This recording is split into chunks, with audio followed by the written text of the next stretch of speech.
Hello and welcome to a post-Thanksgiving edition of Tori's Take presented by Priority Health. It's been several days now since the Lions played on Thanksgiving, and I personally hope you've been able to take plenty of time to hang out with friends and family, maybe get a little Christmas shopping or decorating done, or just watch Sunday football stress-free since you didn't have your team to worry about.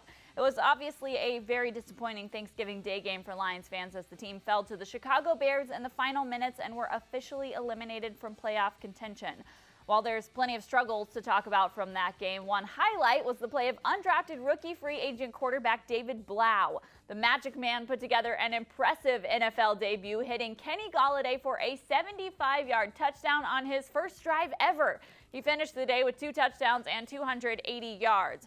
Also, if you're confused as to why he has that nickname, it's because he showed off his shockingly impressive magic skills with some card tricks way back in the beginning of the season. Now you're in the loop.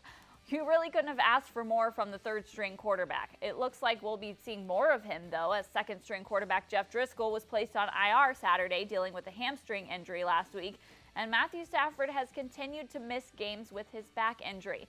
This weekend, the Lions signed the 10th and 11th quarterbacks that have been on this team this year, bringing on Kyle Sloter and Joe Callahan.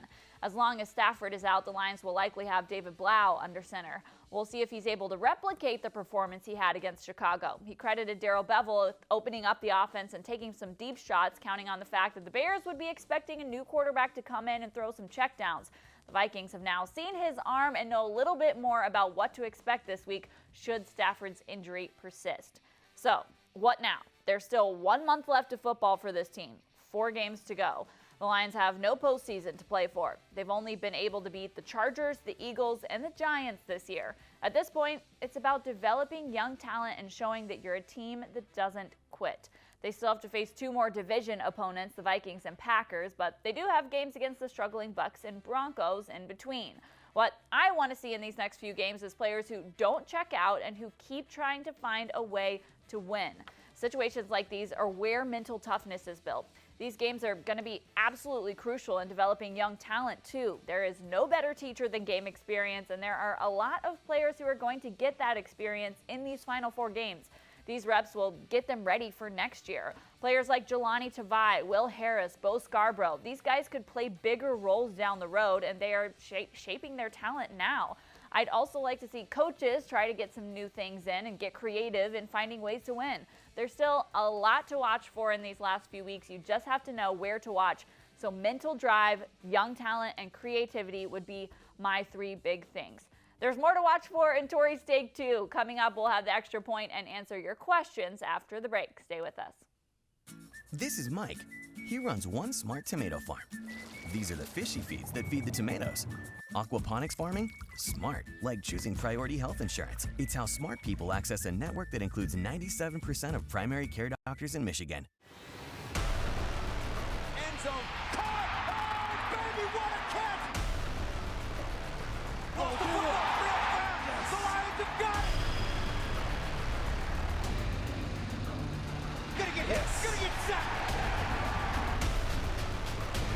Oh, this place is on fire now.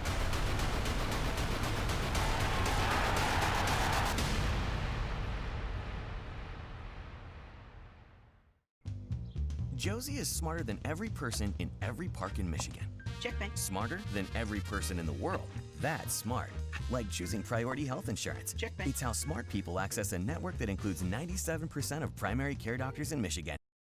Welcome back to Tori's Take presented by Priority Health. It is time for our extra point segment where we take you around the league. It's been several days since the Lions played, so we've all gotten to enjoy some NFL football this weekend. And here's one thing that we learned. Darren Rovell tweeted this. You might recognize this black cat from the Monday Night Football game where he was a visitor on the field. I'm always here for including a cat in Tori's Take. So this tweet says, since the black cat appeared on Monday Night Football, cat nickname teams are 1-14. The Lions, the Panthers, the Jaguars, all winless, but the Bengals broke the curse this weekend, getting their first win of the season. So now that the Bengals have broken the cat nickname team curse from the black cat on Monday Night Football, the Lions might be able to get things back on track. So we'll see how that goes this weekend as the Lions face the Vikings. Let's turn to your questions here from Twitter. We asked you for your questions, and Austin Daniel wants to know, is Stafford getting shut down for the year still a possibility after Driscoll going to IR? Of course, it's a possibility. We don't know the severity of Stafford's injury or if he has the ability to come back this season. That's certainly possible. The Lions could still shut him down. There's no rule against how many guys can go to IR at the quarterback position, so it's possible that they do shut him down still. I don't know the answer to that or whether that is likely, but it is possible. So we'll see what happens with Stafford. Matt Patricia has basically said that Stafford is still day by day, so he could come back this season. He may not. For right now, as we talked about, David Blau did a good job in his debut, so I expect that we'll see David Blau as long as Stafford is still injured. All right, this next question is from Daniel Cornell. He wants to know, do you think there will be more lineup changes to get the younger players experience? Well, younger players have really been playing a ton already. It'd be tough to see them play much more than they already are. There have been so many injuries all across the board that have forced younger players to come in and step up. And so I think we've gotten to see a lot of that. I mean, we've seen a ton of Will Harris at safety. We've seen Jeff Driscoll step in at quarterback, but now it's David Blau. And so we've seen that young rookie take over that position. So we're getting to see another look at a backup quarterback player there. Jelani Tavai's gotten his fair share on defense. TJ Hawkinson, of course, playing this season. These are guys who, as I mentioned before, you guys will want to pay attention to in these final 4 games, because those guys are going to be playing in these last 4 games, whether it be from the coaches trying to get them reps, which I expect will happen a little bit more, but also just from other injured players and them being forced to step up into those roles. So we'll see a lot of those young guys, and this is going to be a good learning experience for them to get in there. It's natural in any job that you're going to make some mistakes at first, and so the Lions have an opportunity for those young players to get in there, make some of those mistakes, learn from them, and get better as football players, so they'll be even better next year. And I expect that is what we will see from some of these young players as the season finishes out. Okay, this last question is from Zach O'Shaughnessy. He says, the Lions are close in every game they play. What's your opinion on why they can't edge out some of these close losses? Also, what's the main area of need this offseason? That is a packed question, Zach. I mean, the reason why the Lions aren't able to edge out some of these close games is because they always leave it to coming down to close games. They cannot get ahead of a team and put a team away. They are always leaving it down to the very final minutes of the fourth quarter, and they have not been able to just put a team away this season. So when you put yourself in that situation, of course you're going to come out on the losing end of those. And then on top of that, the Lions haven't been able to make the big plays that they need to make in the final minutes of games.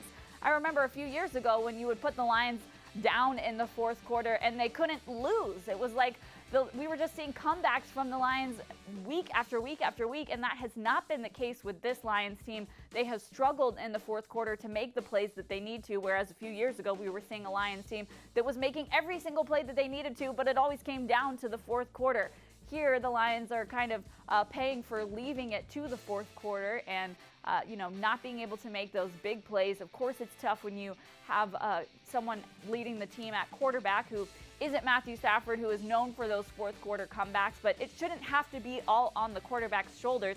There are a lot more players on a football team than the quarterback, so I think that has really been the issue, not being able to put a team away earlier in a game and then leaving it down to the final minutes of the game and not being able to make big plays when you need to. Good teams step up in big moments, and the Lions have not been able to do that this season. Then to answer the second part of this question, what's the main area of need this offseason?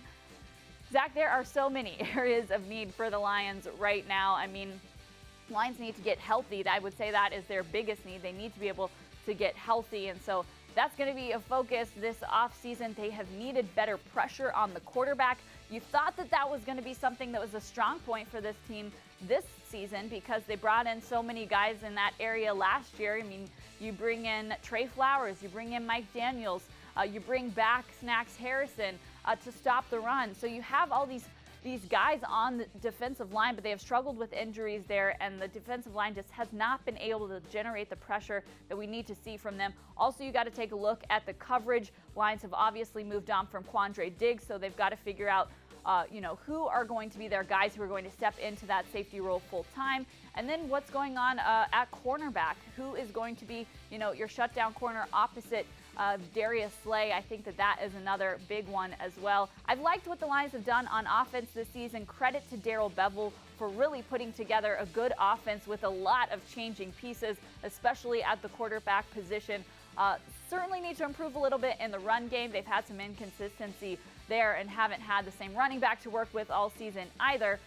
So maybe that's an area that the Lions look at as well in terms of improving the blocking up front in the run game. But overall on offense, I haven't been too disappointed with what they've been able to put together, but certainly some improvement needed on the defensive side of the ball. And of course, we will have plenty of conversations about that come the offseason, and once the draft starts rolling around. We're getting a little early here on that conversation, but follow DetroitLions.com because we will have plenty of it once that time of year comes. Guys, thank you so much for joining us here on Tori's Take Live. We appreciate it as always, and we will see you next week. From Xfinity Studio, I'm Tori Petrie.